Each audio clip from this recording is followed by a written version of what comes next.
Ini hari Pentakosta, jadi khotbahnya akan berhubungan dengan Roh Kudus, dan ini memang khotbah lama dan saya mengulang. Saya memang butuh waktu untuk mempersiapkan khotbah seri Daniel. Saya tidak tahu minggu depan bisa selesai atau tidak karena bahannya banyak sekali, dan kalau misalnya minggu depan tidak selesai, ya saya akan isi dengan khotbah lain dulu, sementara saya bisa menyelesaikan persiapan itu. Tolong tetap dukung saya dalam doa, dalam persiapan. Mari kita berdoa sebelum kita masuk dalam acara firman.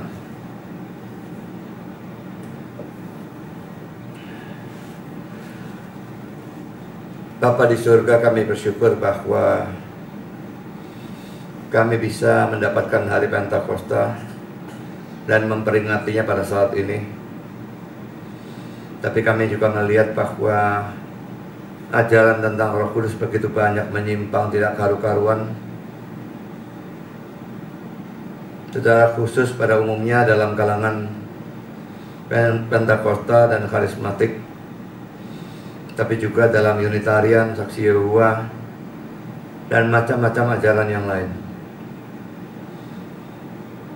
Kami tidak mungkin membereskan semuanya pada satu kali khotbah, tetapi kami mohon melalui khotbah ini Engkau setidaknya membereskan kesalahpengertian dalam satu bagian berkenaan dengan Roh Kudus.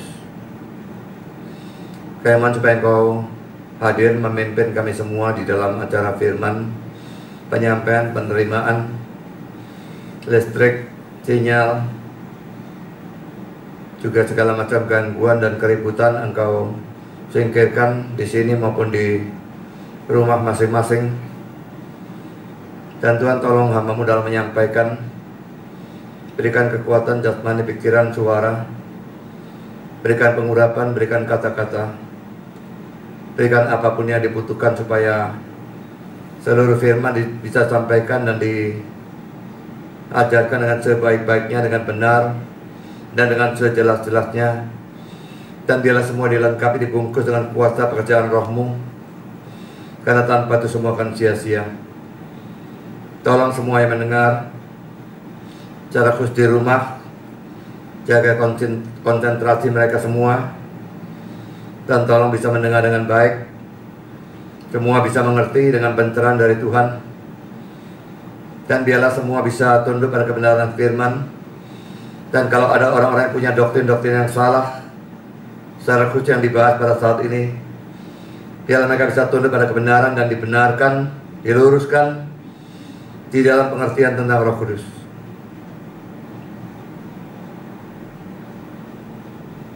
Kami sadar setan bekerja, kuatkan semua kami, juga listrik, semua peralatan yang kami pakai, cuaca, lindungi dan jaga supaya tidak mengganggu kebaktian ini sampai semuanya selesai. Terima kasih Bapa, dalam nama Yesus kami berdoa. Amin.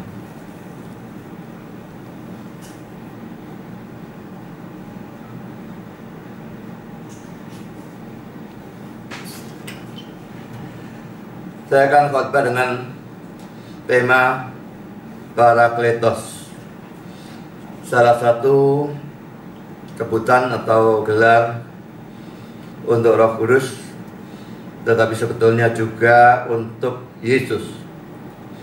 Nanti kita akan lihat. Kita akan baca Yohanes pasal 14 ayat 16 sampai ayat yang ke-18. Aku akan minta kepada Bapa, dan Ia akan memberikan kepadamu seorang penolong yang lain, supaya ia menyertai kamu selama-lamanya, yaitu roh kebenaran. Dunia tidak dapat menerima dia, sebab dunia tidak melihat dia dan tidak mengenal dia. Tetapi kamu mengenal dia, sebab ia menyertai kamu dan akan diam di dalam kamu. Aku tidak akan meninggalkan kamu sebagai yatim piatu. Aku datang kembali kepadamu. Saya tidak melakukan eksposisi penuh ya, karena ini memang sebenarnya topik. Dan teks yang baru kita baca ini jelas merupakan suatu nubuat yang Yesus ucapkan. Dan nubuat ini tentang Roh Kudus. Dalam ayat 16, Roh Kudus dalam terjemahan LAI disebut dengan istilah penolong. Dan dalam bahasa Yunaninya adalah Parakletos. Sekarang kita akan membahas tentang sebutan Parakletos itu. Pertama saudara, seperti tadi sudah saya katakan, sebutan Parakletos ini juga digunakan untuk Yesus. Dalam 1 Yohanes 2 ayat 1. Cuma terjemahannya berbeda. Kita melihat 1 Yohanes 2:1, anak-anakku, hal-hal ini kutuliskan kepada kamu, supaya kamu jangan berbuat dosa. Namun jika seorang berbuat dosa, kita mempunyai seorang pengantara pada Bapa, yaitu Yesus Kristus yang adil. Kata yang diterjemahkan pengantara dalam bahasa Inggris, terjemahan dari NASB, King James, RSV, dan New King James, diterjemahkan advocate. Advokat ya, pengacara atau pembela secara hukum. Entah kenapa terjemahan kita menerjemahkan pengantara, tapi dalam bahasa Inggris ini advokat, pengacara, pembela. Jadi Yesus itu pembela kita. Nanti kita akan lihat pada waktu kita berbuat dosa. Katakanlah kalau mau digambarkan Bapak itu murka ya, tapi Yesus membela. Bapak, aku sudah mati untuk dosa itu, maka murka itu disingkirkan. Dalam arti seperti itulah Dia membela kita. Jadi sebutan Parakletos bukan hanya berlaku untuk Roh Kudus, tapi jelas juga untuk Yesus. Dia advokat, Dia pengacara, Dia pembela kita. Sekarang kita masuk poin kedua. Roh Kudus disebut seorang penolong yang lain dalam terjemahan kita ya, ayat 16 tadi. Nah, kata penolong itu laki-laki Parakletos. Saudara, khotbah ini saya susun lama ya, sudah lama sekali. Waktu itu baru debat dengan Moko Ginta dan sebagainya, sehingga Moko Ginta masuk dalam khotbah ini. Pertama saudara, Moko Ginta menyoroti kata seorang ini, seorang penolong kan ya. Nah, kata seorang disoroti dan mengatakan bahwa ini adalah orang, dan karena itu cocok untuk menunjuk kepada Muhammad. Saya tidak habis pikir dengan orang-orang Islam yang menggunakan Alkitab untuk mendukung Muhammad atau pokoknya mendukung pandangan mereka. Kalau saya tidak akan mau menggunakan kitab suci agama lain manapun untuk mendukung ajaran saya, apalagi mendukung keilahian, ketuhanan dari Yesus dan sebagainya. Saya tidak butuhkan semua yang lain. Saya hanya berdasarkan pada Alkitab, dan saya yakin itu lebih dari cukup untuk membuktikan semua ajaran-ajaran Kristen yang benar. Jadi saya menganggap kata seorang diarahkan bahwa itu orang, lalu menuju pada Muhammad, merupakan penafsiran tolol yang dipaksakan. Karena kata seorang itu sebetulnya tidak ada. Kalau saya ngomong seorang guru, dalam bahasa Inggris a teacher, orangnya tidak ada, saudara. Dalam bahasa Indonesia-nya muncul seorang, masa satu guru ya tadi aneh. Teacher, seorang guru, itu biasa, saudara. Jadi kata orang sebetulnya tidak ada. Bandingkan dengan terjemahan-terjemahan Alkitab bahasa Inggris yang lain, King James dan ESV, another comforter. Nah, pada terjemahan Indonesia muncul orang, saudara. Nggak bisa tidak, masa mau dikatakan satu penghibur yang lainnya, aneh. Ya, seorang penghibur yang lain. RSV dan NIV, another counselor, seorang penasihat yang lain. NESV dan New King James, another helper, seorang penolong yang lain. Jadi tidak ada kata orang betulnya ya. Nanti saya akan teruskan mengapa teks ini tidak ada kemungkinan menunjuk kepada Muhammad. Tapi ini sebetulnya menghancurkan argumentasi dia yang konyol itu. Sekarang sudah Pak, poin B. Kita masuk dalam kata yang lain. Tadi another dalam bahasa Inggrisnya. Nah saudara, ada dua kata bahasa Yunani yang berarti yang lain atau another. Kata yang pertama adalah allos, dan kata yang kedua adalah heteros. Pada waktu diterjemahkan ke bahasa Inggris, dua-duanya diterjemahkan another. Pada waktu diterjemahkan ke bahasa Indonesia, dua-duanya terjemahkan yang lain. Tetapi dua kata ini ada bedanya.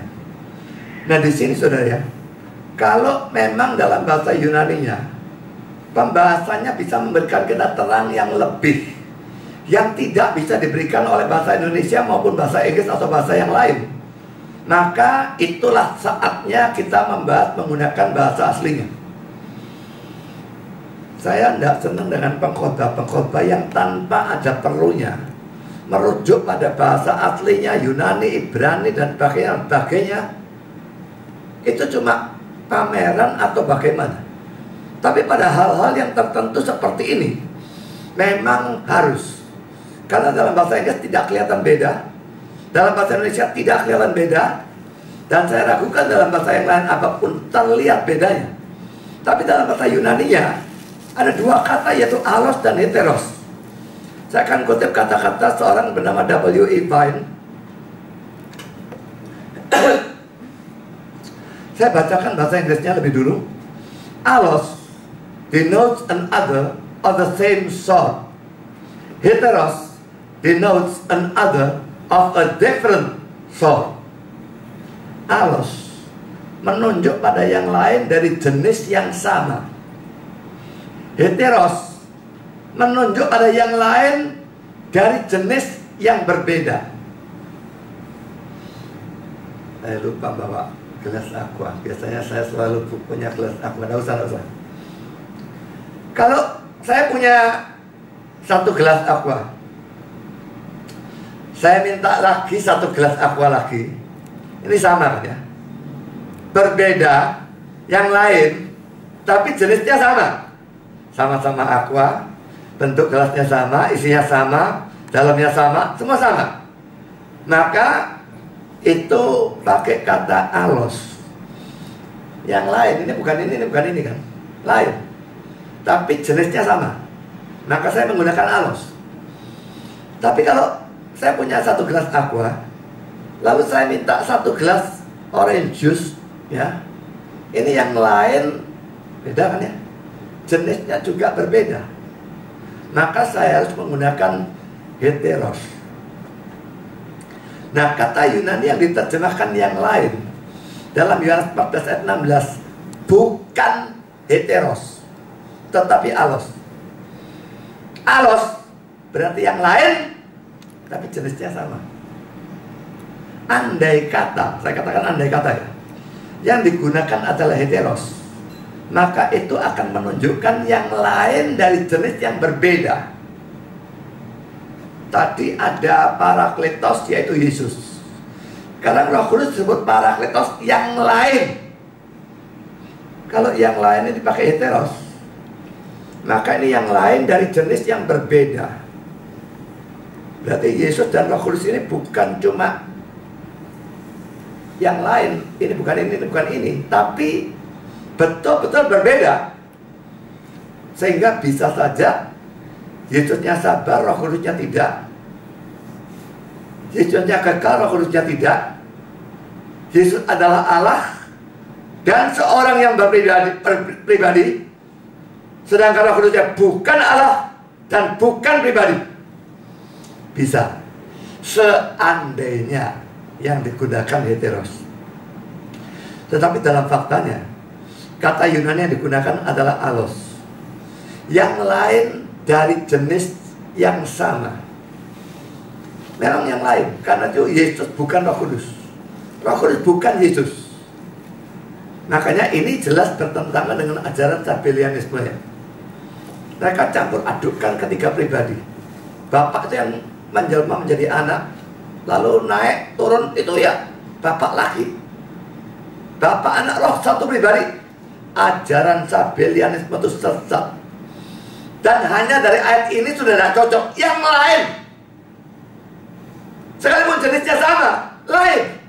Ini bukan ini, ini bukan ini. Jadi karena kata Yunani yang digunakan adalah allos, memang yang lain, tapi dari jenis yang berbeda. Dan itu menunjukkan bahwa Roh Kudus, sekalipun dia adalah Parakletos yang lain daripada Yesus, tetapi dia mempunyai sifat-sifat yang sama dengan Yesus. Yesusnya kekal, Roh Kudusnya kekal. Yesusnya kasih, Roh Kudusnya kasih, dan sebagainya dan sebagainya. Yesusnya Allah, Roh Kudusnya kuasa Allah. Nah cocok saudara. Maka mesti pakai heteros. Yesusnya Allah, Roh Kudusnya juga adalah Allah. Setara, betul-betul setara. Yesus jelas berpribadi, maka Roh Kudusnya juga berpribadi. Ingat ya, jangan disamakan Yesus sebagai manusia dengan Roh Kudusnya. Ya, sebagai Allah. Nah saudara, karena penggunaan kata allos ini, maka dalam komentarnya tentang ayat ini, Bill Hendrickson mengatakan tentang Roh Kudus dengan kata-kata sebagai berikut. Ia adalah penolong yang lain, bukan penolong yang berbeda.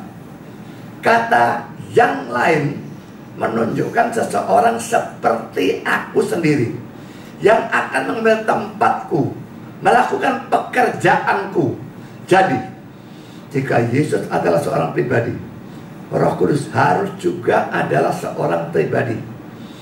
Dengan ini menghabisi argumentasi dari saksi Yehova Unitarian yang tidak percaya Roh Kudus itu adalah pribadi, hanya kuasa atau kekuatan Allah. Omong kosong. Lalu William Hendrickson melanjutkan dengan alasan yang sama. Jika Yesus bersifat ilahi atau adalah Allah, Roh, maksudnya Roh Kudus, juga harus bersifat ilahi atau adalah Allah. Jadi kesimpulannya saudara, sama seperti Yesus, Roh Kudus adalah Allah, dan Roh Kudus adalah seorang pribadi.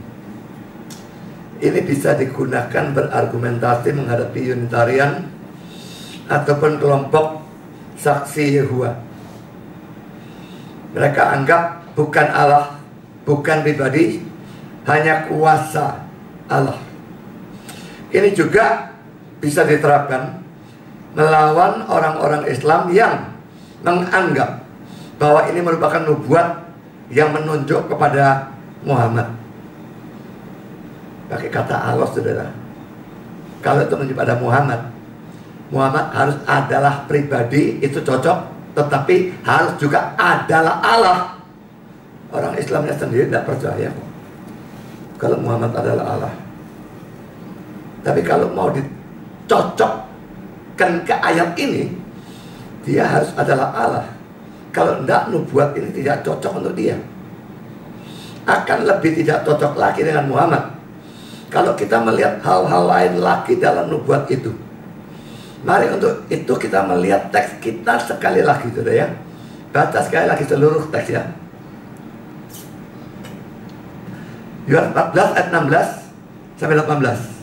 Aku akan minta kepada Bapa, dan Ia akan memberikan kepadamu seorang penolong yang lain, supaya Ia menyertai kamu selama-lamanya, yaitu Roh kebenaran. Dunia tidak dapat menerima Dia, sebab dunia tidak melihat Dia dan tidak mengenal Dia. Tapi kamu mengenal Dia, sebab Ia menyertai kamu dan akan diam di dalam kamu. Aku tidak akan meninggalkan kamu sebagai yatim piatu. Aku datang kembali kepadamu. Saudara, Dia dikatakan pakai Roh kebenaran. Dalam debat dengan Moko Ginta itu ada sedikit perdebat dengan Mas'ud yang pada waktu itu mendampingi Moko Ginta. Waktu saya serang, ini roh. Dia jawab, ya Muhammad punya roh. Saya bilang, ayatnya tidak bilang punya roh, tapi dia adalah roh. Sama sekali beda, saudara. Roh Kudus itu adalah roh. Dia tidak punya fisik. Dia tidak pernah jadi manusia. Tidak punya tubuh. Kalau dikatakan Muhammad punya roh, ya saya percaya dia punya roh. Tapi Muhammad adalah roh. Berarti dia tidak punya tubuh. Tidak cocok sama sekali. Ini hanya cocok untuk Roh Kudus, bukan untuk manusia manapun. Yang kedua, dikatakan dia menyertai kamu. Kamu itu bukan cuma para murid, tetapi orang-orang Kristen ya, selama-lamanya. Dalam ayat 16b, konteks ini jelas menunjukkan kamunya menunjuk pada murid-murid Yesus atau orang-orang Kristen. Dan itu dijanjikan akan menyertai Roh Kudus. Roh Kudus dijanjikan menyertai orang-orang Kristen selama-lamanya.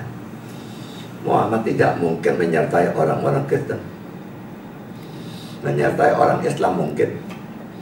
Menyertai orang Kristen tidak bisa. Lebih-lebih untuk selama-lamanya. Penafsiran Mas'ud yang mengatakan bahwa ajaran Muhammad yang menyertai kamu selama-lamanya, lagi-lagi merupakan satu penafsiran yang menggelikan. Yang menyertai saya ya siapa? Ajarannya Yesus, bukan ajaran dia kok. Dan ini pribadinya yang menyertai selama-lamanya, bukan ajarannya.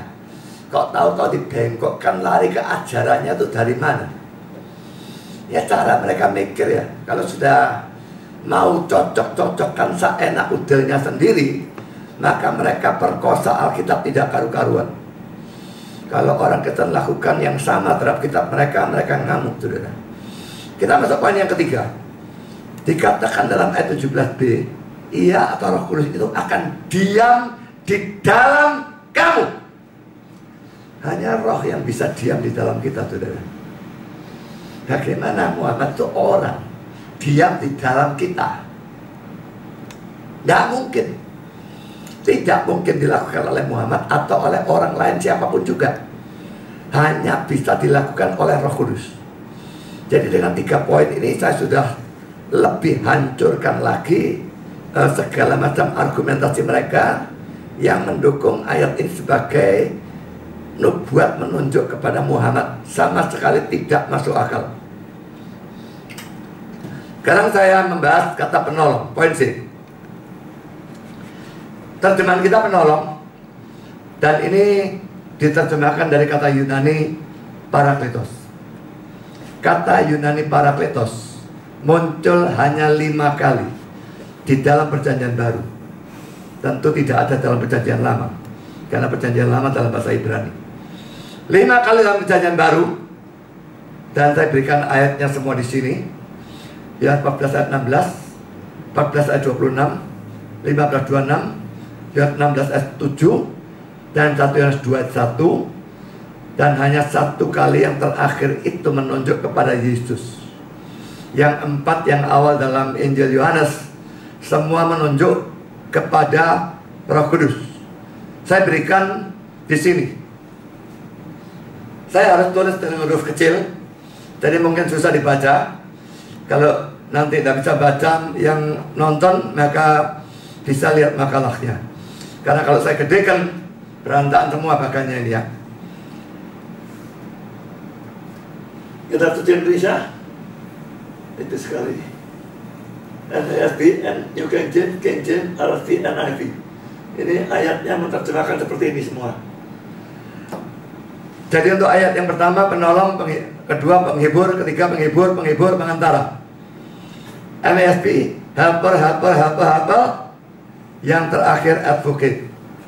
New King James sama dengan NASB.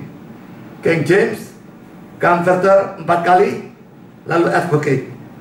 RSV, counselor 4 kali, lalu advocate. NIV, counselor 4 kali. Yang terakhir dia terjemahkan panjang. One who speaks in our defense. Saya berikan terjemahan, mungkin ada yang tidak ngerti Inggris. Helper, penolong, comforter, penghibur, counselor, penasehat. Dan penasehat ini bisa berarti penasehat hukum. Jadi kalau sudah masuk pengadilan ada advokat, maka sering dalam bahasa Inggris disebut counselor juga. Advokat ya, pengacara atau penasihat hukum. Lalu one who speaks in our defense, seseorang yang berbicara untuk membela kita. Arti dari kata parakletos sebenarnya adalah orang yang dipanggil untuk membantu kita.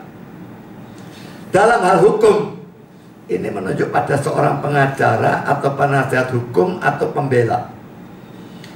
Dalam hal sehari-hari, ini menunjukkan penasehat, penghibur, penolong. Karena itu jangan heran terjemahnya bisa berbeda-beda seperti tadi. Jadi artinya sebetulnya orang yang dipanggil untuk membantu kita. Nah, kalau membantunya urusan hukum, maka pengacara, advokat, penasihat hukum, pembela itu yang cocok, pembela hukum, ya. Tapi kalau sehari-hari bisa penasihat biasa, nasihat biasa. Bisa penghibur biasa, orang menderita kita hibur. Bisa orang butuh bantuan kita membantu, kita menolong, itu sama. Jadi tergantung apakah dalam arti hukum, apakah dalam arti biasa kita menerapkan. Makanya ayatnya bisa berarti banyak. Sekarang kita lanjutkan dengan poin kedua. Roh Kudus sebagai pengacara dan penghibur. Poin A, saudara. Ada yang beranggapan bahwa arti terkuat dari kata roh parakletos adalah pengacara atau pembela secara hukumnya. Ada beberapa poin yang ingin saya jelaskan ya. Pertama, perlu diketahui bahwa sekalipun Roh Kudus disebut sebagai pengacara atau pembela kita, tapi Roh Kudus tidak menjadi pengacara atau pembela bagi kita terhadap tuduhan dari Allah atau hukum Tuhan. Untuk itu, Yesuslah pengacara atau pembelanya dalam ayat yang terakhir tadi. 1 Yohanes 2:1, anak-anakku, hal-hal ini kutuliskan kepada kamu supaya kamu jangan berbuat dosa. Namun jika seorang berbuat dosa, kita mempunyai seorang pengantara, parakletos, pada Bapa, yaitu Yesus Kristus yang adil. Terjemahan Indonesia saja para pengantara ya. Tadi sudah kita lihat yang lain terjemahan beda-beda. Dan NIV, one who speaks in our defense, orang yang berbicara untuk membela kita. Jadi setiap kali Allah melihat kita berdosa dan menuduh atau menganggap kita melanggar hukum dan dia murka, ini cuma gambaran saja, bayangan kita ya, maka Yesus akan berkata, Bapak, aku sudah mati di salib untuk menebus dosa yang satu itu, semua itunya. Tapi karena Bapak mempersoalkan satu dosa yang baru kita lakukan, Yesus bilang, aku sudah mati membayar hukuman dosa itu. Dan ini menyebabkan Bapak tidak bisa lagi menuduh kita atau marah atau murka kepada kita yang adalah orang yang percaya. Tidak berlaku untuk orang Kristen KTP ya. Tidak berlaku untuk orang yang non-Kristen. Hanya berlaku untuk orang Kristen. Awas, jangan menjadikan ini penjelasan yang baru saya berikan ini sebagai suatu alasan. Wah, enak berbuat dosa ya. Setiap dosa Bapak mau ngamuk, tidak bisa ngamuk. Yesus bela kita kok.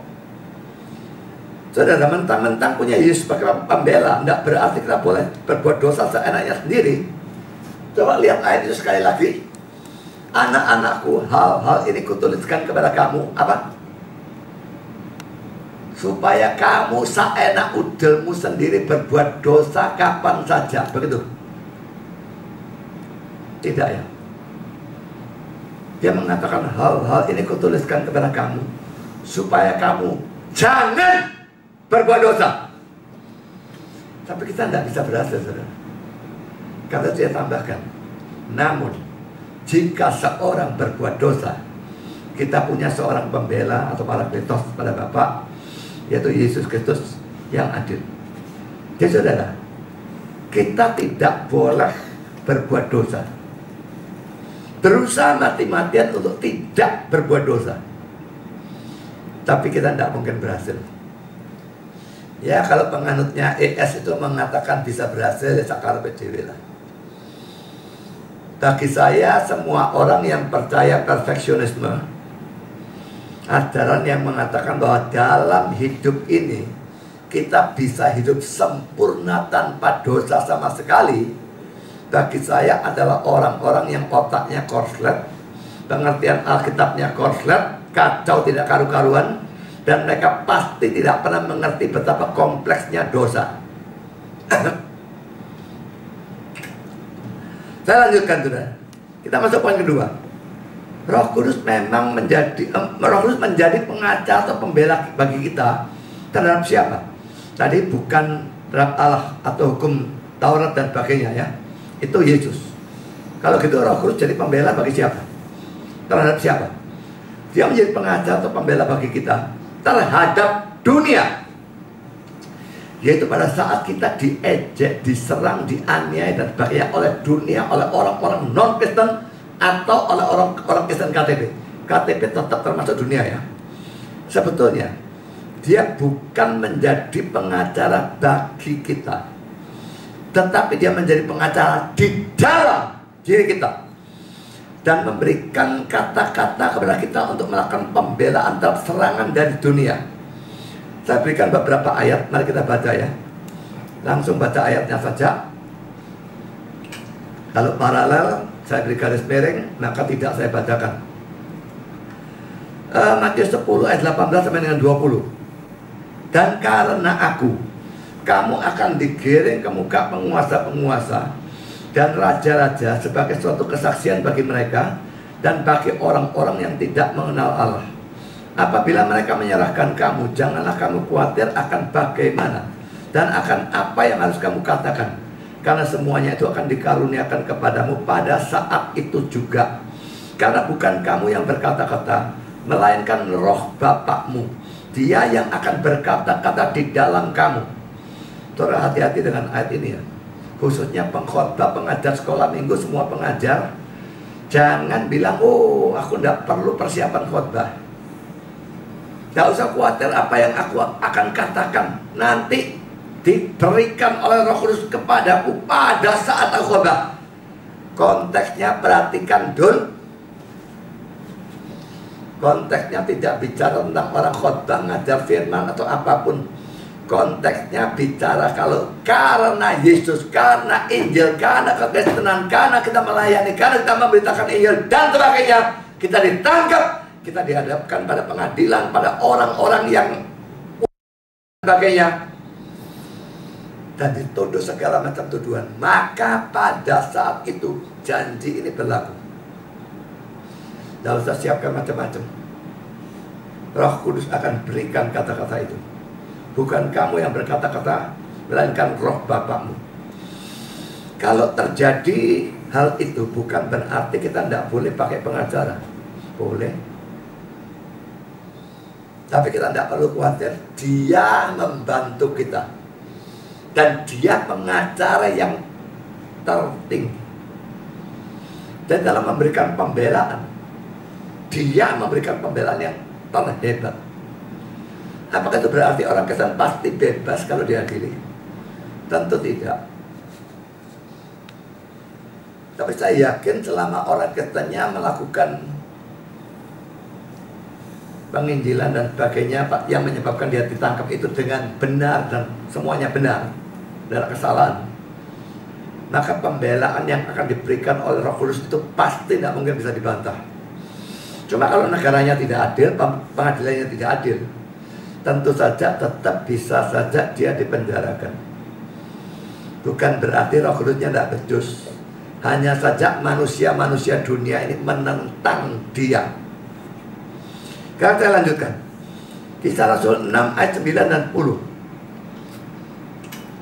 Tetapi tampillah beberapa orang dari jemaat Yahudi yang disebut jemaat orang Libertini.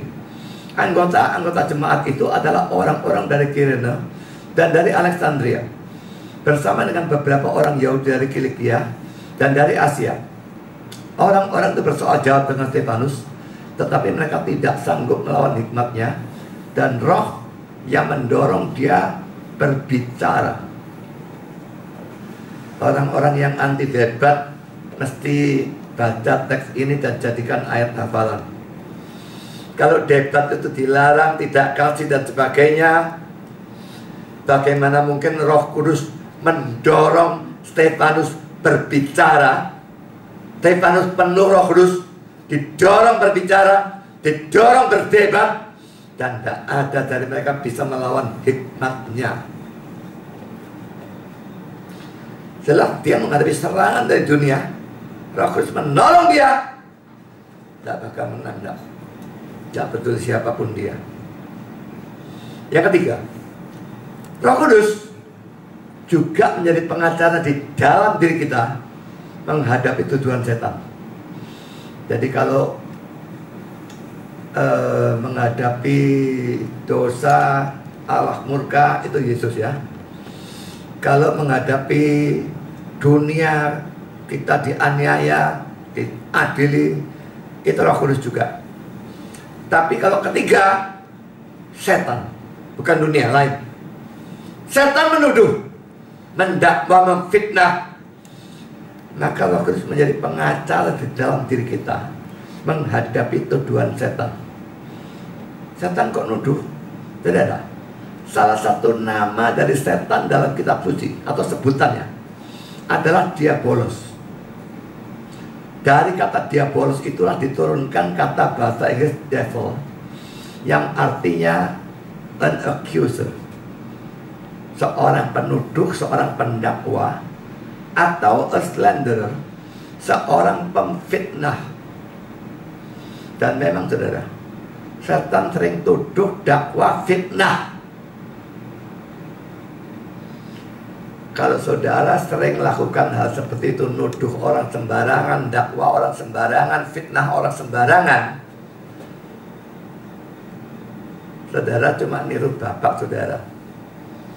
Dan pasti itu bukan Allah. Saudara adalah anak setan. Setan memberikan bermacam-macam dakwaan. Pertama, poin A, setan mendakwa manusia di hadapan Allah. Ini terlihat dari kitab Ayub. Tuhan bilang, Ayub tuh lihat hebat ini tuh, ya terang hebat. Kamu lindungi semua, kamu kasih berkat, coba ambil semua, dia pasti mengutuki engkau. Ini dakwaan. Dan terbukti salah. Sampai akhir Ayubnya tidak pernah lakukan itu. Dan ada beberapa ayat lain saya tidak usah bacakan. Setan berulang kali mendakwa manusia di hadapan Allah. Kedua, poin B, setan mendakwa Allah di depan manusia. Lah ini kurang ajarnya dia ya. Dia dakwa kita di hadapan Allah. Tuhan, anakmu welek, lihat modelnya seperti itu, lihat lakukan itu, dan sebagainya macam-macam hal yang lain. Sekarang dia dakwa Allah di hadapan kita. Allah tuh gak cinta kamu, Allah gak peduli kamu. Lihat, ada wabah kayak begini, kamu jadi melarat, dia gak peduli kamu. Kamu dipecat dari pekerjaan, kamu kena virus corona, keluargamu mati. Dia tidak peduli kamu, dia benci kamu. Dia mendakwa Allah di depan manusia. Dan itu sudah ada sejak awal sekali Kejadian pasal 3 waktu dia menggoda Adam dan Hawa. Kamu tidak sekali-kali mati dah. Jadi Allahnya disalahkan. Bohong Allahnya. Kasarnya kan begitu. Karena kalau dalam hati atau pikiran sudah muncul suatu pemikiran yang jelek tentang Allah. Misalnya Allah jahat, Allah tidak peduli saudara, Allah tidak kasih, Allah benci saudara, dan sebagainya, Allah tidak adil. Sadarilah bahwa setan sedang mendakwa Allah dalam pikiran saudara. Dia sedang bekerja dalam pikiran saudara, mendakwa Allah, supaya saudara ngamuk pada Allah, menjauhi dia, dan sebagainya. Mau percaya kepada setan yang adalah bapa segala dusta? Kalau memang mau percaya, jangan nanggung-nanggung, ikut dia sekalian. Kita masuk poin ketiga. Setan mendakwa manusia di dalam hatinya sendiri. Memang sudah ya, kalau kita merasa guilty feeling, ada tujuan berdosa, itu bisa datang dari Allah atau Roh Kudus. Tetapi itu juga bisa datang dari setan. Bagaimana membedakannya? Pertama-tama saudara, kalau datang dari Roh Kudus atau Tuhan, saudara memang berbuat dosa. Kalau datang dari setan, saudara berbuat benar pun dia bisa nuduh, memfitnah saudara kepada saudara sendiri. Misalnya ya, saudara memberitakan Injil benar, tapi terjadi keributan, orang ngamuk sampai gegeran ribut. Lihat, kamu tuh loh, garai gegeran, tidak karu-karuan. Lalu timbul guilty feeling. Lah, ini disesuaikan dengan Alkitab. Kita tidak dosa kok. Kita nginjil, kita nuruti Tuhan. Kok bisa muncul guilty feeling pada waktu kita berbuat baik? Itu pasti dari setan. Contoh lain, saudara dengan keluarga sedang senang dengan pokoknya bapak, ibu, anak kecil senang semua. Lalu anak kecilnya nakal, tidak tahu nakal apa. Dan Alkitab berkata, orang tua yang tidak menggunakan tongkat itu benci kepada anaknya. Saudara merasa anak ini perlu didisiplin, dia kurang ajar, maka saudara hajar dengan rotan. Nangis, wow. Suasana yang tadinya senang menjadi sumpah. Lalu setan nuduh, lihat, juahat kamu teman, nuruti Alkitab, juahat. Anakmu sekarang ngamuk, sekarang sumpah semua, jangan turuti. Kita berbuat baik, tapi muncul tujuan bahwa kita berdosa, bersalah, dan sebagainya.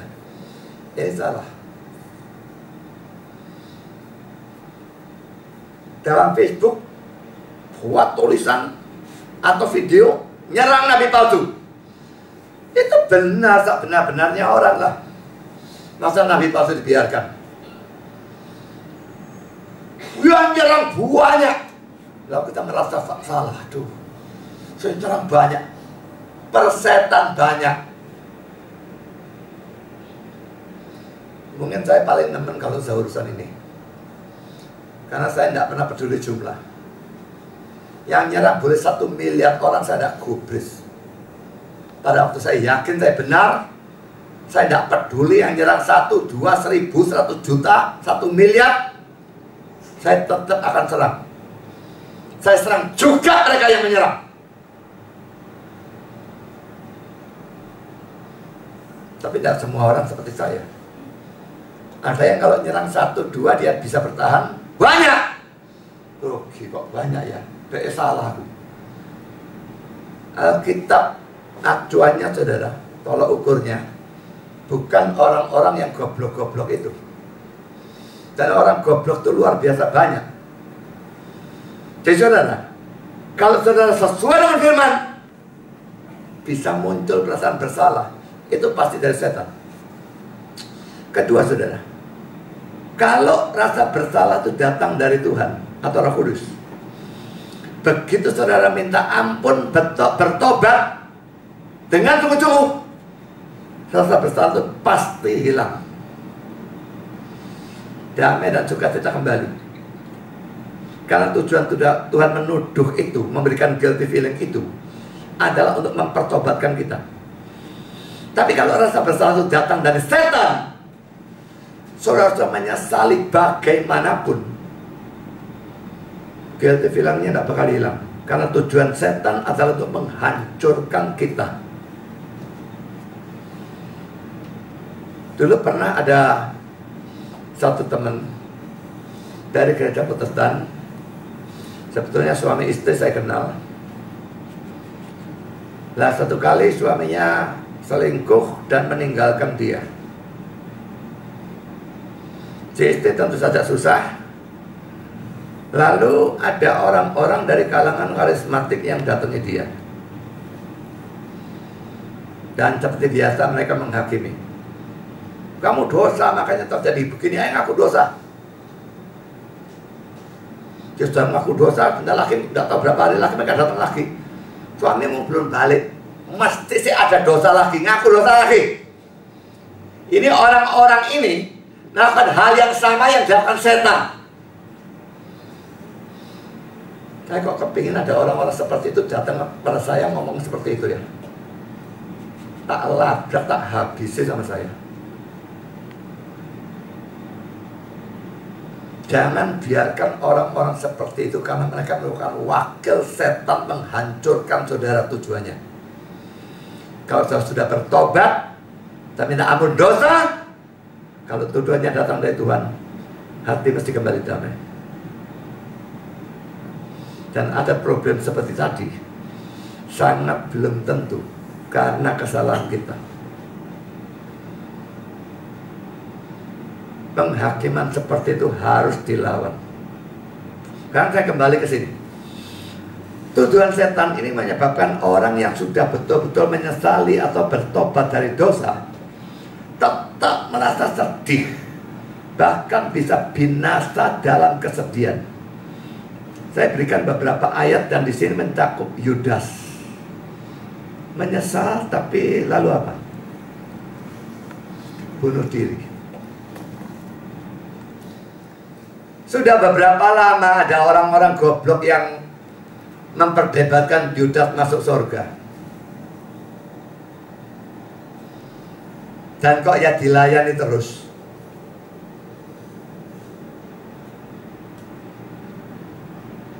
Hanya cari sensasi, hanya cari duit dari YouTube, sehingga mau bahas hal-hal model seperti itu. Saya ditanya sama keponakan saya karena ayahnya dia mengikuti perdebatan tentang Yudas masuk surga neraka. Lupa Budi kok gak muncul-muncul. Saya tidak biasanya muncul dalam urusan yang saya anggap kegilaan.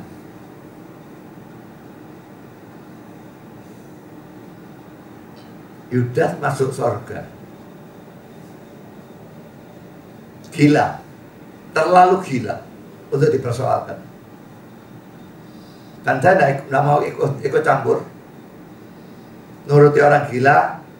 Mungkin dia buat topik itu supaya menjadi populer. Saya tidak ambil pusing. Yudas jelas sekalipun menyesal, tidak bertobat, mati bunuh diri. Tidak ada orang Kristen sejati mati bunuh diri. Kalau orang Kristen sejati mengusahakan bunuh diri, Tuhan akan menghalangi entah bagaimana. Usaha bunuh dirinya bisa, tapi berhasil tidak bisa. Tuhan tidak memberikan pencobaan lebih dari kekuatan kita, bukan. 1 Korintus 13. Jadi mati bunuh diri menunjukkan pencobaannya lebih dari kekuatan kita. Saya tidak percaya orang mati bunuh diri bisa masuk surga. Dia pasti masuk neraka. Jadi Yudas binasa dalam kesedihan, menyesal, tapi tidak bertobat. Petrus menyangkal Yesus, dia menyesal, dia bertobat. Tapi Yudas menyesal, tidak bertobat. Mungkin dia melihat dosanya begitu besar, sehingga dia pikir dosa lain mungkin Tuhan mengampuni, tapi dosa ini tidak. Tapi yang jelas dia memang orang Kristen KTP. Dan dalam persoalan orang melihat dosanya terlalu besar, ingat ya, setan itu punya dua kaca ya, cermin atau apa namanya, cermin cekung dan bukan cermin, kalau cermin lihat dirinya sendiri ya, lensa ya, lensa cekung dan lensa cembung. Yang satu kalau dipakai, barang yang dilihat kelihatan gede. Yang satu kalau dipakai, barangnya kelihatan kecil. Dan dia selalu ganti-ganti siasat, saudara. Untuk orang-orang tertentu berbuat dosa, dia kasih lensa cekung. Barangnya kelihatan kecil, dosanya kelihatan kecil. Orangnya, dosa kecil gak apa-apa, dia terus berbuat dosa. Kadang-kadang orang berbuat dosa, dia kasih lensa cembung. Dosanya belebuk, gede sekali. Dan orangnya pikir, mati aku sudah berbuat dosa seperti tidak mungkin diampuni. Nah, mungkin Yudas mengalami hal seperti itu. Tapi yang jelas dia Kristen KTP, binasa dalam kesedihan, menyesal, tapi terus guilty feelingnya digampurkan habis-habisan sampai orangnya binasa. Itu tujuan setan. Warren W. Wiersbe mengatakan demikian, lihatlah betapa licik dan tak berbelas kasihannya setan itu. Sebelum kita berbuat dosa, pada saat ia masih mencobai kita, ia berbisik, kamu bisa meloloskan diri dengan ini. Jadi maksudnya apa dosa ini gitu ya. Lalu setelah kita berbuat dosa, ia berteriak, dia bisik, kan berteriak kepada kita, kamu tidak akan pernah lolos dengan ini. Kamu bisa berbuat dosa ini mati, tidak bakal diampuni. Tuduhan atau dakwaan setan seperti ini, saudara, menyebabkan orang yang sudah mengakui dengan sungguh-sungguh, menyesali dosa dengan sungguh-sungguh, tetap merasakan guilty feeling yang tidak seharusnya, perasaan bersalah yang tidak seharusnya, mestinya sudah hilang. Tapi akhirnya tetap ada, karena setannya nuduh terus. Ini khususnya sering muncul pada saat-saat ini ya. Pertama, pada waktu saudara mau berdoa atau mau bersaat teduh, diingatkan sama setan, dosamu kayak gitu, mau saat teduh, mau datang sama Tuhan, gak bisa, gak diterima dah. Kedua, pada waktu saudara mau mengikuti perjamuan kudus, karena memang ada peraturannya ya. Kalau dibaca 1 Korintus pasal 11 ayat 23 terusnya, memang ada. Tidak boleh ada dosa yang dipelihara dengan sikap tegar tengkuk. Tapi ini dosa yang tidak dipelihara dengan sikap tegar tengkuk, sudah bertobat pun setan tetap bisa gunakan. Kamu malah begini, malah begitu, malu baru lakukan ini. Beraninya perjamuan kudus, kau minta dikutuk lah. Nah, akhirnya orang tidak ikut perjamuan kudus, tidak berani, menganggap dirinya masih berdosa. Yang tidak boleh ikut perjamuan kudus itu bukan orang berdosa, saudara. Kalau orang berdosa tidak boleh ikut, ya semua tidak boleh ikut. Orang berdosa yang secara tegar tengkuk sama sekali tidak peduli dosanya, itu yang tidak boleh. Dan kalau saya peduli dosa saudara, dan saudara betul-betul sudah mengakui, dan betul-betul ingin membuang, sekalipun belum bisa, tapi ingin membuang, saya kok yakin saudara boleh ikut perjamuan kudus. Tapi dakwaan setan bisa membuat saudara tidak mau ikut perjamuan kudus seterusnya. Yang ketiga, pada saat saudara mau melayani Tuhan, mau melayani, mau khotbah, bisikannya, tadi maling ngamuk di jalanan, Tadi kamu habis lihat cewek, kamu terangsang, dan segala macam tuduhan dan sebagainya. Sudah ngaku dosa pun dan sebagainya, tetap didakwa kamu tidak layak melayani Tuhan. Nanda.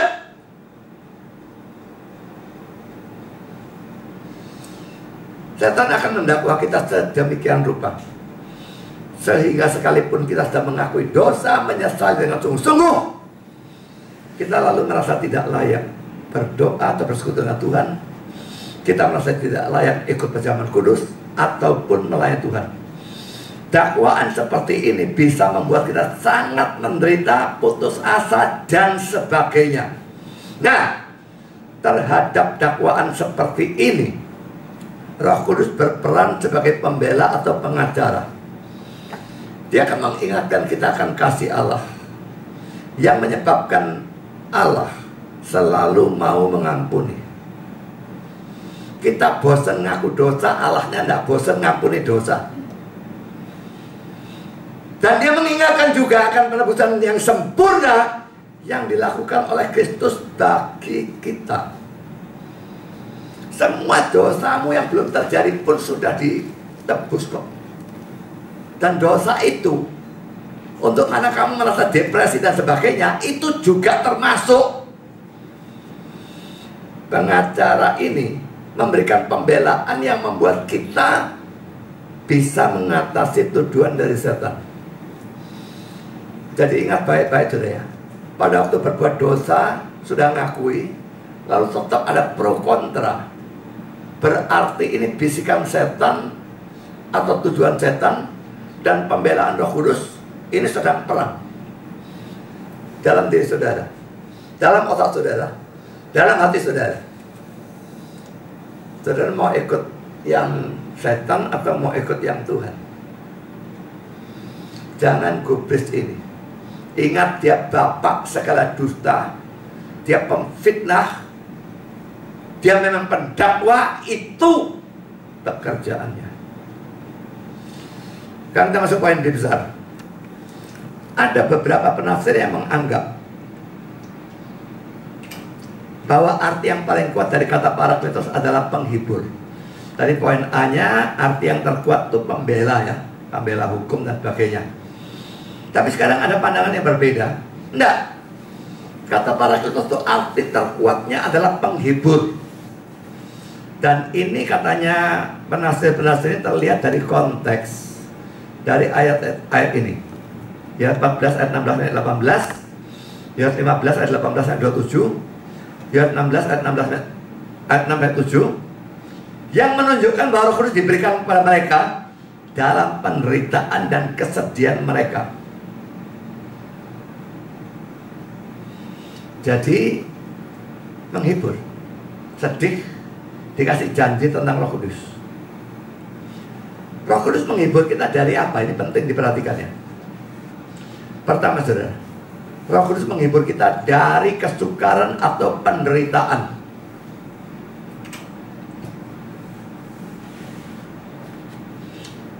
Jadi dalam wabah COVID-19 ini,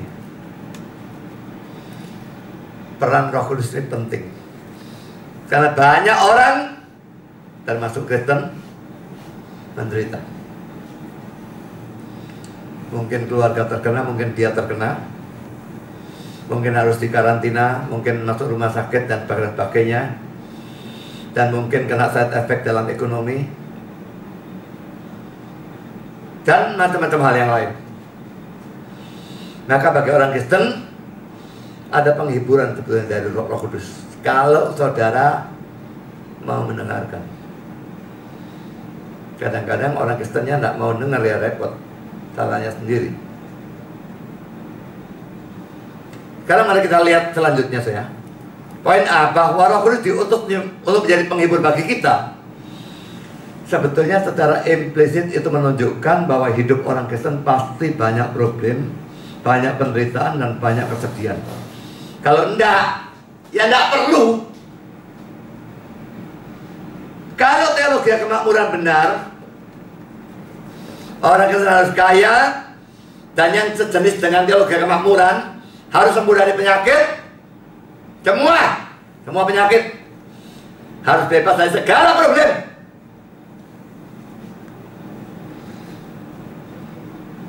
Lihat tadi Facebook, saudara ya.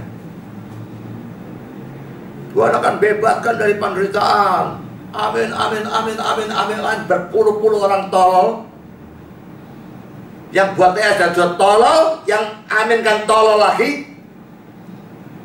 Saya lagi-lagi tidak peduli. Yang ngomong amin itu berapa puluh, saya tidak ambil pusing. Saya bilang tidak amin.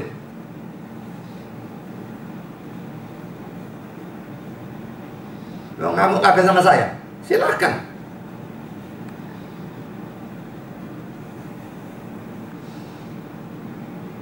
Hidup orang Kristen banyak problem, penderitaan, dan kesedihan. Makin rohani saudara, makin dekat dengan Tuhan, makin berkenan kepada Tuhan, makin banyak makan pelayanan yang benar, makin banyak problem, penderitaan, dan kesedihan. Dan makin dibutuhkan Roh Kudus untuk menghibur kita di dalam penderitaan itu. Jadi jelas saudara ya, ini menentang semua ajaran teologi kemakmuran. Harus sembuh dari penyakit, harus bebas dari problem, dan segala omong kosong yang tidak karu-karuan, yang zaman sekarang begitu banyak. Karena masuk poin B, penghiburan dari Roh Kudus itu tidak tergantung pada sikon. Kita bisa mengalami penghiburan dari Tuhan itu, dari Roh Kudus ya, dalam keadaan sakit, susah, miskin, menderita, mengalami problem, kegagalan, kesepian, patah hati, apapun. Ini memungkinkan orang kita tetap bersuka cita dan punya damai di tengah-tengah penderitaan atau kesukaran. Nah, dalam wabah ini saya menderita apa? Satu yang pasti, kalau saudara tidak termasuk orang yang bebal ya, tetap di rumah terus, itu sudah penderitaan ya. Apalagi rumahnya kecil. Ditambah lagi kalau tidak punya duit. Ditambah lagi kalau pekerjaan atau bisnis saudara hancur berantakan, dan hal-hal yang lain.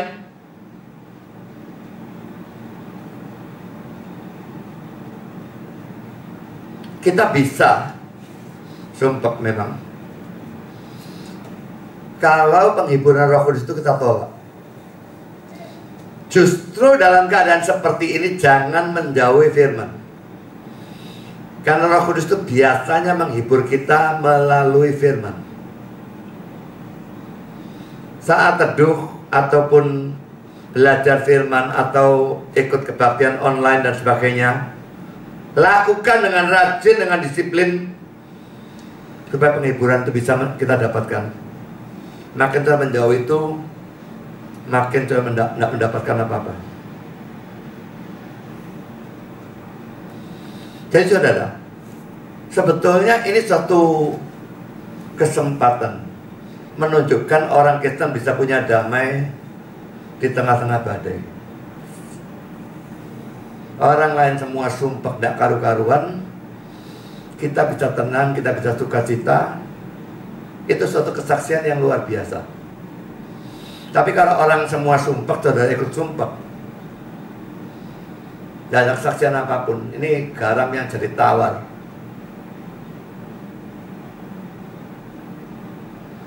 Masuk poin C, saudara. Tujuan Roh Kudus dalam menghibur kita.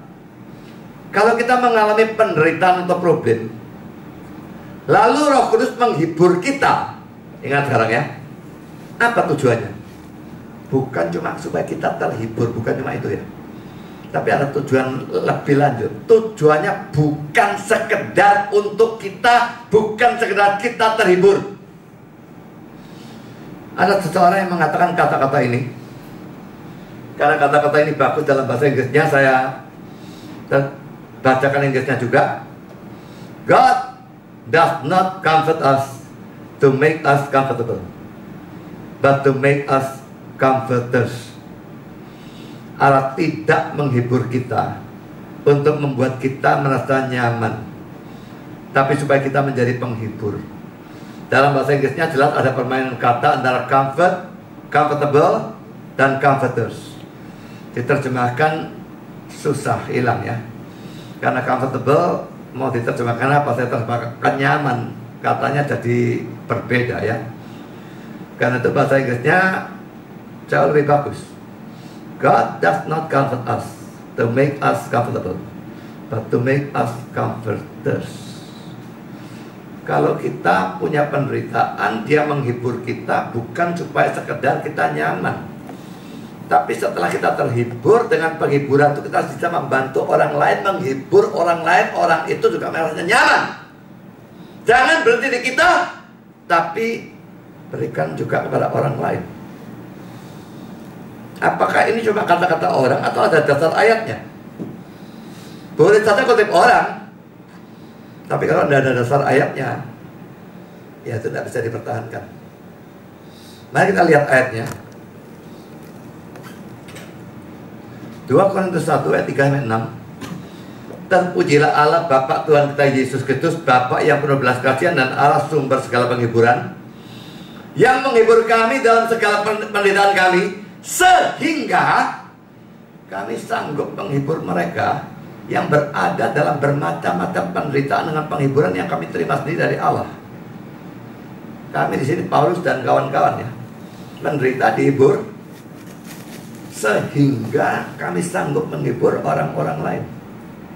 Saya lanjutkan ayat 5. Sebab sama seperti kami mendapat bagian berlimpah-limpah dalam kesengsaraan Kristus, demikian pula oleh Kristus kami menerima penghiburan berlimpah-limpah. Jika kami menderita, hal itu menjadi penghiburan dan keselamatan kamu. Jika kami dihibur, maka hal itu adalah untuk penghiburan kamu, sehingga kamu beroleh kekuatan untuk dengan sabar menderita kesengsaraan yang sama seperti yang kami derita juga.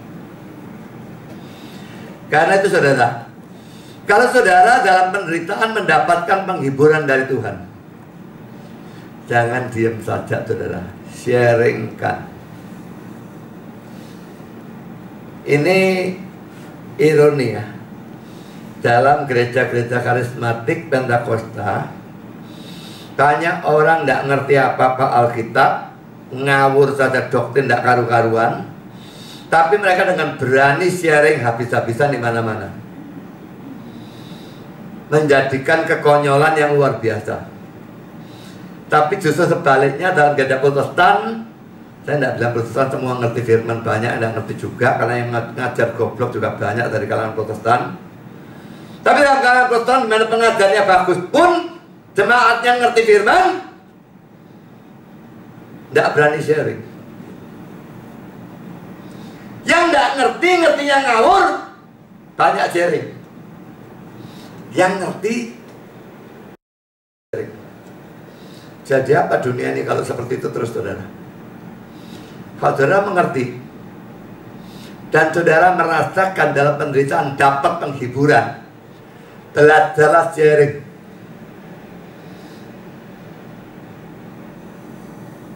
Hanya menceritakan. Dan enaknya sharing itu, kalau sharingnya pokoknya benar, tidak bisa dibantah. Itu pengalaman saya, kamu mau bantah apa? Kalau saudara memberikan argumentasi teologi ya, saudara bisa bantah dengan ayat-ayat macam-macam. Tapi kalau saudara sharing, tidak bisa membantah apa. Tapi kalau yang di-sharingkan ngawur, pergi ke surga neraka, lihat setan menyiksa, nah itu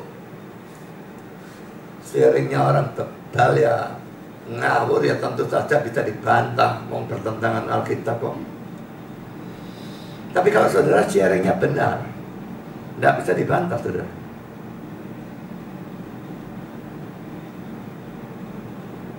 Dalam penderitaan terus cari firman, dan pada waktu mendapatkan penghiburan, belajar sharing. Aku mengalami ini, aku baca atau dengar firman, aku dapat ini, aku merasa bagaimana, ceritakan, cuma cerita. Kalau cerita hal-hal yang lain kok bisa ya? Sharing nggak bisa. Belajarlah sharing.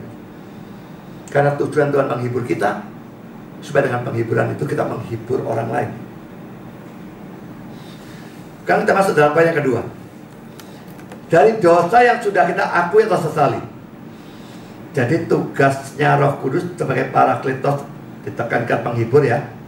Ini juga menghibur dari dosa yang sudah kita akui dan sesali dengan sungguh-sungguh. Ini berhubungan dengan tuduhan setan yang sudah kita bahas di atas. Dia tetap mendakwa. Nah, Roh Kudus sebaliknya. Roh Kudus bukan hanya membela secara hukum, tapi juga menghibur kita untuk mengatasi tuduhan terus-menerus dari setan dan kembali pada sukacita dan damai yang semula.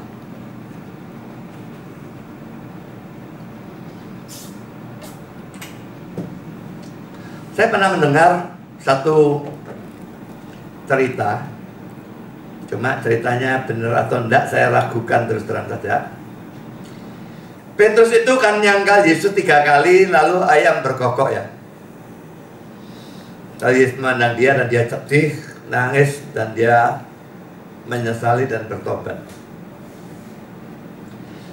Ada orang yang mengatakan bahwa setelah saat itu seterusnya Petrus tidak sedih setiap kali dia dengar ayam berkokok, karena dia diingatkan akan dosanya. Saya pikir kalau cerita itu benar, Petrusnya goblok sekali.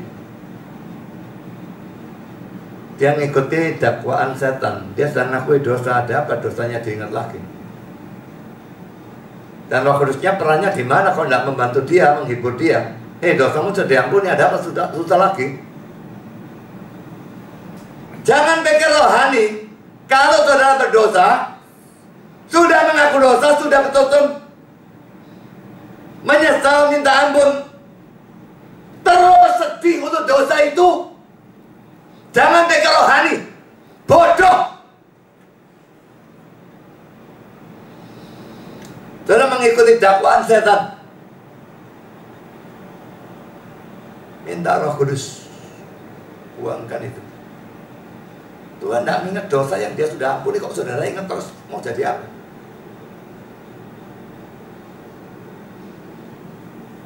Harus kembali pada sukacita dan damai yang semula. Sekarang yang ketiga, ini satu pertanyaan. Bagaimana dengan dosa yang masih kita pegangi dengan sadar dan dengan sikap tegak tengkuk? Orang beriman pun bisa untuk sementara seperti itu.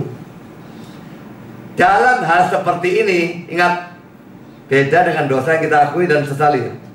Ini dipegangi dengan sikap tegak tengkuk.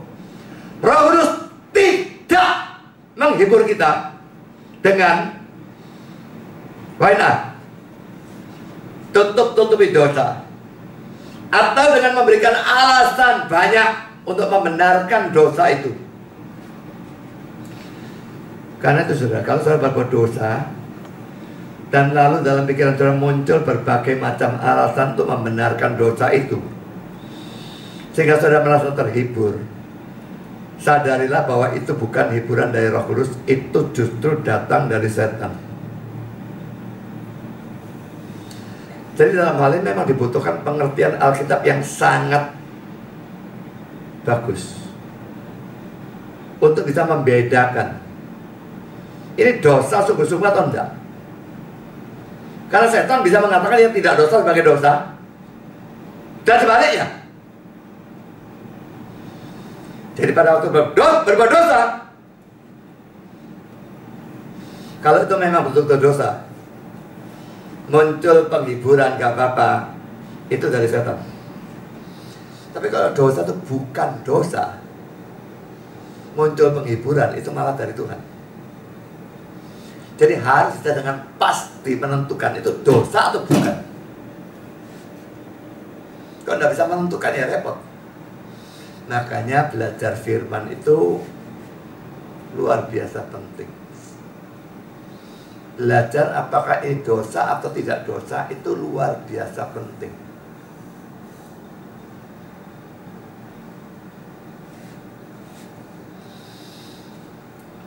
Sekarang banyak orang menderita secara ekonomi. Kemarin saya lihat di internet, tidak tahu di bagian mana, saya lupa, bukan Facebook ya. Orang nulis, aduh aku tidak punya makan dan sebagainya, tolong siapapun yang mau bantu. Dia kasih nomor rekening.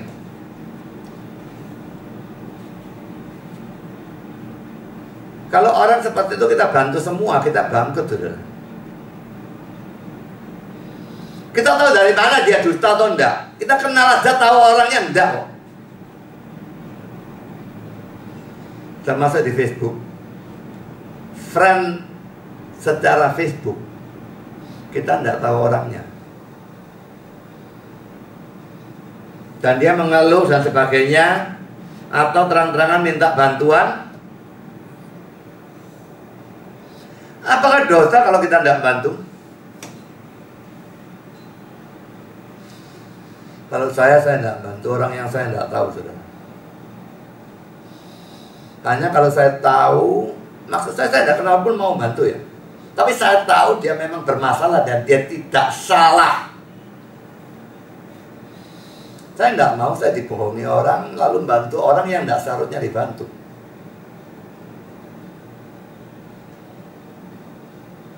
Dan pendeta banyak dimanfaatkan seperti itu, saudara. Saya tidak mau. Kalau saya mau bantu orang, saya harus tahu orangnya memang butuh, dan dia dalam kebutuhannya bukan salahnya dia.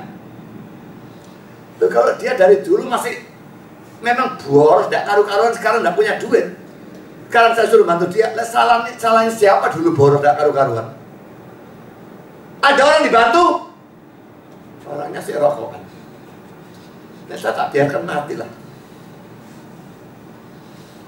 Bisa beli rokok untuk makan, minta bantuan, minta obatmu lah. Saya tidak bantu. Dosa. Yang bantu yang dosa. Itu pemikiran saya. Alkitab secara eksplisit mengajar kita bantu orang yang layak dibantu, bukan yang tidak layak. Berarti ada yang tidak layak dibantu.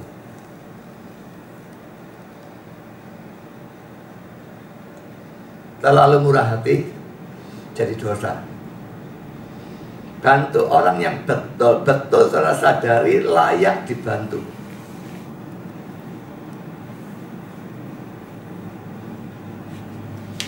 Jadi kalau tidak ngerti Alkitab dengan baik, yang mana dosa, yang mana bukan, kita bingung, tidak karu-karuan bisa.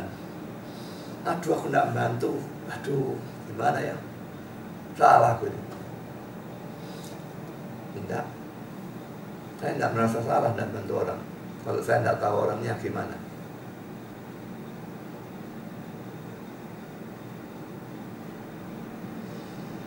Karena poin B, saudara, pada waktu ada dosa yang kita pertahankan dengan sikap tegak tengkuk, Roh Kudus juga tidak menghibur kita dengan memberikan kambing hitam seperti roh marah, roh dusta. Misalnya baru marah gitu ya, baru marah, wah, aku marah ini gara-gara roh marah, ini kurang ngajar kok roh marah. Aku ini sebetulnya baik-baik saja, hatiku baik sebetulnya kok. Tapi kenapa kok suka marah? Ini roh amarah. Kenapa suka dusta? Roh dusta. Kenapa suka zina? Roh zina. Bukan roh amarah, bukan roh dusta, bukan roh zina, rohmu. Tapi laki-laki ajaran karismatik banyak yang seperti itu ya. Saya pernah ikut satu persekutuan besar, ada mungkin 2000 orang yang datang barangkali buat dia sekali. Dan pendetanya bicara tentang perzinahan dan sebagainya, lalu dia berikan altar call. Siapa yang berzina? Pertama-tama suruh angkat tangan, siapa yang berzina? Saya heran, ada banyak yang angkat tangan. Kok berani ngaku ya? Kelihatan bojone dipetet bisa. Lalu dia berkata, yang angkat tangan maju ke depan. Wih.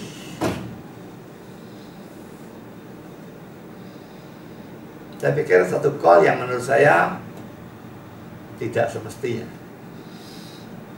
Dosa perzinahan tidak perlu diakui di depan umum model seperti itu sebetulnya. Kecuali dalam kasus-kasus tertentu. Nah, setelah altar call orang-orang itu maju, dia lalu berkata, ada roh zina. Dia tidak suruh orangnya bertobat, tidak ada hal seperti itu apapun. Ada roh zina, mari kita berdoa, tengking roh zina yang kurang ngajari roh zina. Kamu tidak apa-apa kok. Ini menjustifikasi diri sendiri dan cari kambing hitam pada roh-roh jahat dan sebagainya. Sekalipun saya percaya bahwa setan memang selalu menggoda kita untuk berbuat dosa, tapi saya juga percaya bahwa kalau kita jatuh ke dalam dosa, kita tetap bertanggung jawab. Kita tidak bisa dan tidak boleh melemparkan tanggung jawab itu kepada setan seakan-akan hanya dia yang salah dan kita tidak. Pada waktu Adam dan Hawa jatuh dalam dosa, mereka jelas-jelas jatuh dalam dosa karena godaan setan. Mereka dipersalahkan. Sekalipun setannya juga, mereka juga. Nggak bisa setan disalahkan, kitanya tidak. Memang kalau kita bisa mendapatkan kambing hitam, kita akan merasa terhibur. Orang-orang yang berzina di luaran, kalau ditanya mengapa berzina, lah ya salah bojoku kok. Dulu api, sekarang jemblong dasteran bau basin. Siapa yang mau? Istrinya seperti itu, istrinya salah, saudara. Tetapi apakah itu membenarkan dia berzina di luaran? Jadi saudara, kalau cari kambing hitam lalu merasa terhibur, ingat ya, itu laki-laki bukan datang dari Roh Kudus hiburannya, tetapi dari setan. Yang ketiga, dapat berdosa, dapat hiburan dengan meremehkan dosa.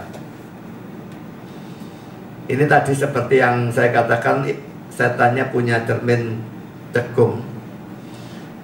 Dosa dipikir-pikir, dosa kecil, semua orang yang lakukan itu kok. Jadi ini satu jenis hiburan yang lain. Remehkan dosa yang baru kita lakukan. Ini tidak mungkin datang dari Roh Kudus, tapi dari setan. Memang dosa ada tingkatnya, saya percaya itu. Ada yang berat, berzina, membunuh lebih berat lagi, menyembah berhala saya percaya lebih berat lagi. Ada yang ringan, dusta, iri hati, gosip. Tapi ingat ya, dosa yang paling ringan pun upahnya maut. Roma 6 ayat 23. Jika tidak pernah boleh diremehkan. Juga ingat bahwa kesengajaan memperberat dosa.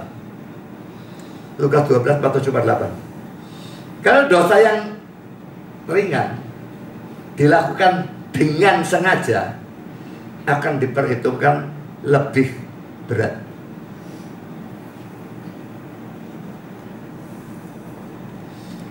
Poin D, saudara, menyembunyikan kebenaran yang mengganggu kita. Berbuat dosa ada gangguan ya, guilty feeling dan sebagainya. Mungkin saudara pernah mendengar kata-kata, saya yakin saudara pernah dengar ya, truth hurts. Kebenaran itu menyakitkan. Kalau ada dosa dalam hidup saudara, betul-betul dosa, dan saudara tahu itu, dan lalu saudara mendengar firman Tuhan, dan firman Tuhan itu kok ya kebetulan membahas dosa itu, maka saudara bisa merasa sakit. Wah, kayak orang tampil ini, saya pernah merasakan seperti itu kok. bisa panas semua pipi saudara. Saudara akan lebih terhibur. Kau sudah lupakan atau waktu itu tutup kuping aja, tak usah dengar. Kalau itu terjadi pada waktu saat itu, tutup dan teruskan mandek. Ini bukan penghiburan dari Tuhan. Ini malah menjauhkan saudara dari Tuhan. Jadi menyembunyikan kebenaran dengan cara seperti ini sama seperti soal lihat cermin. Kok welek, cerminnya ini pecah. Itu sikap bodoh. Cerminnya pecah sampai lembut, tidak membuat saudara jadi lebih bagus tampangnya. Apa alasannya untuk beranggapan bahwa hal-hal tadi ABCD ini tidak mungkin datang dari Roh Kudus? Karena saudara, Roh Kudus juga punya tugas-tugas lain. Yaitu, pertama, mengajar kebenaran.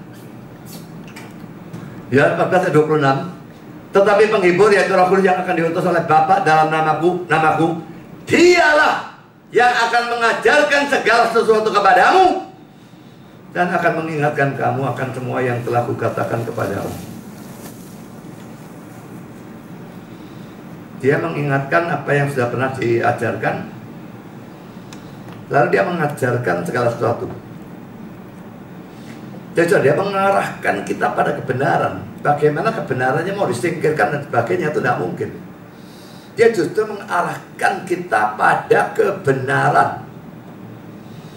Makanya kalau saya bertemu dengan orang, bahkan kalau debatnya urusan hal yang remeh ya, tapi hal remeh ini punya dasar Alkitab yang kuat sekali. Dan saya berikan, saya jelaskan. Mana benar itu begini, dasarnya begini.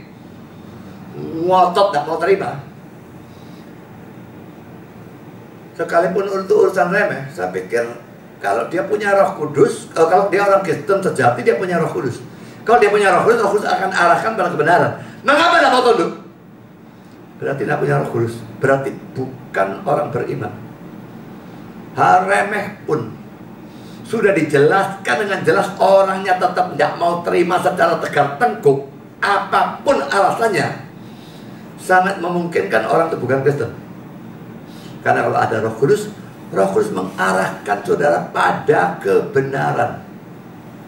Itu tugasnya dia.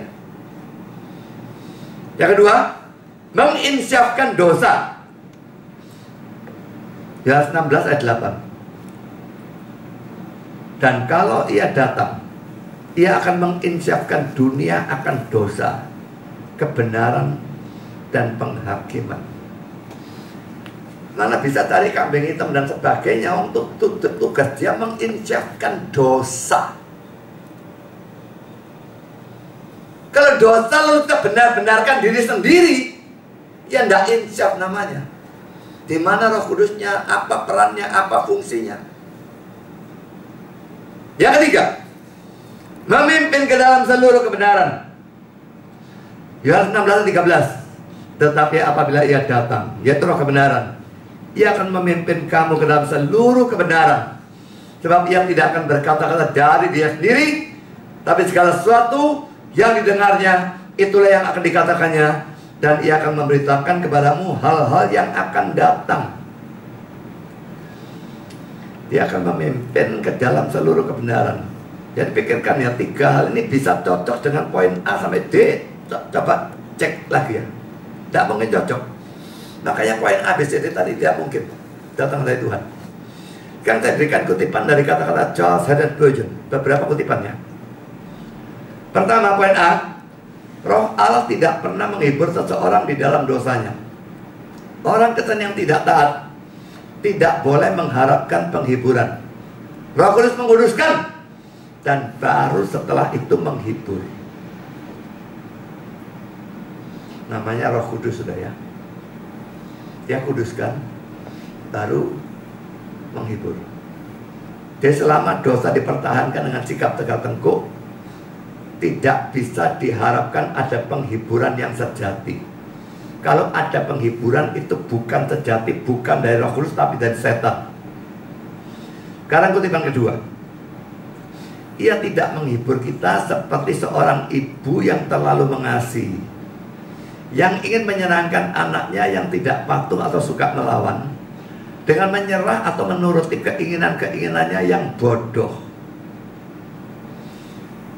Jadi saudara, jangan berharap Roh Kudus mengubah firman Tuhan dan menyesuaikan dengan keinginan saudara yang bodoh, sehingga dia lalu membiarkan saudara terus hidup dalam dosa.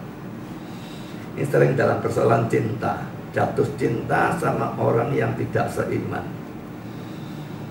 Ayatnya yang diubah, boy apa caranya, tafsir tidak karu-karuan. Sering juga dalam diri orang-orang sesat. Untuk benarkan ajaran sesatnya, dia main eisegesis. Lalu ayatnya diperkosa habis-habisan, diubah sehingga sesuai dengan pemikiran dia yang sesat. Saudara, yang seperti itu bukan datang dari Roh Kudus. Sekarang poin C. Jangan mengharapkan untuk mendapatkan penghiburan semata-mata dengan berlari kepada teks-teks yang manis. Tanya lo ini, sedih 2 hari, padahal sedihnya karena dosa. 2 hari ayat yang menghibur. Tuhan adalah gembalaku, tidak akan kekurangan aku. Roma 8 ayat 28 dan macam-macam hal yang lain. Ayat-ayat itu boleh dipakai, tapi bukan dengan cara kurang ajar seperti ini. Terang-terangan berdosa, cari hiburan melalui ayat-ayat itu. Saudara kurang ajar dalam menggunakan firman. Saya ulang, jangan mengharapkan untuk mendapatkan penghiburan semata-mata dengan berlari kepada teks-teks yang manis, atau dengan mendengarkan pengkhotbah-pengkhotbah yang tidak memberimu apa-apa selain doktrin yang dimaniskan. Ini termasuk teologi kemakmuran, termasuk teologi yang mengharuskan sembuh dari penyakit. Sedang sembuh kita sedih dan sebagainya, padahal mungkin sakitnya karena dosa. Lalu tidak apa-apa, pasti sembuh dan sebagainya dan sebagainya.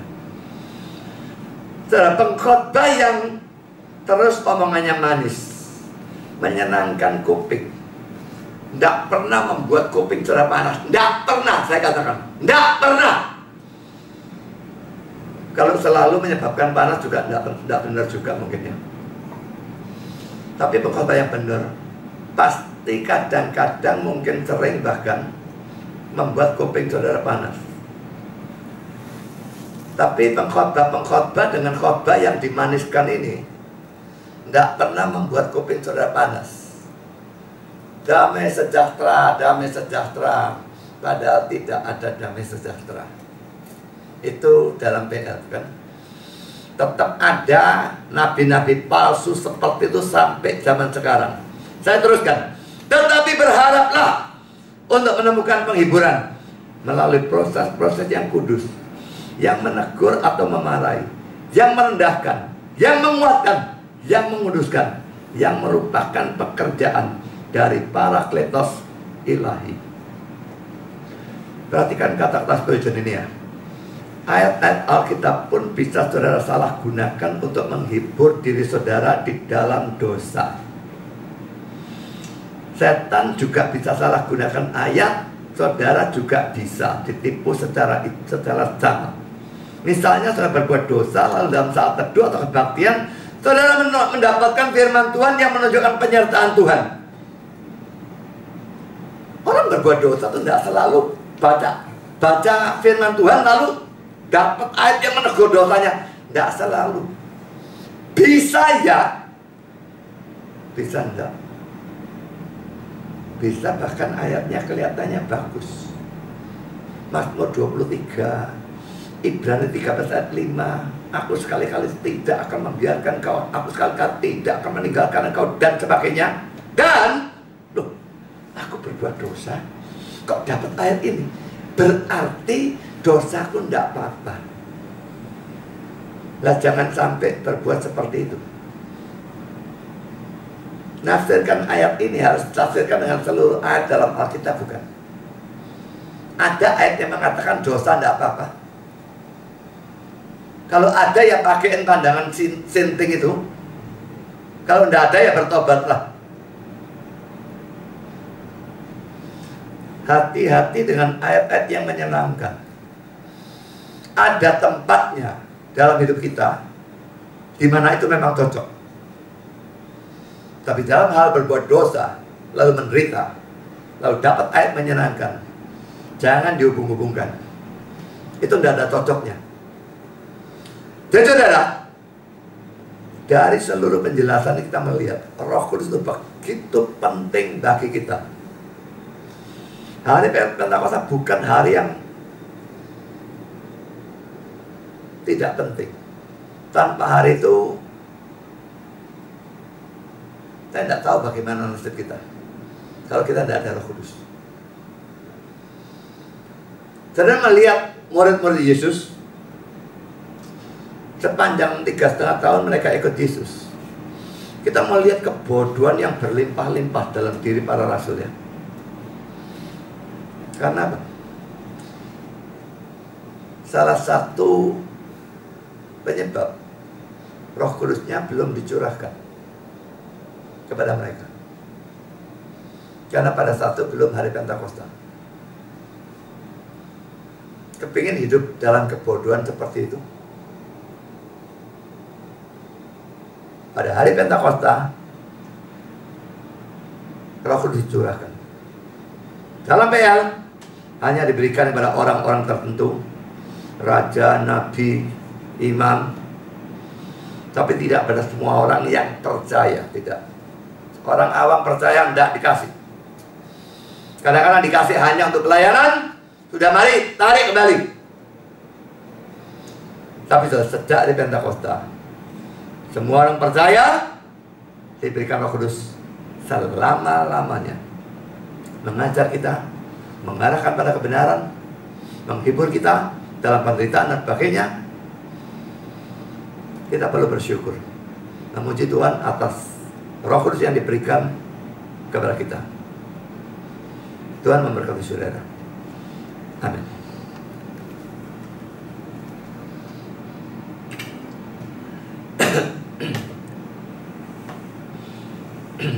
Mari kita berdoa.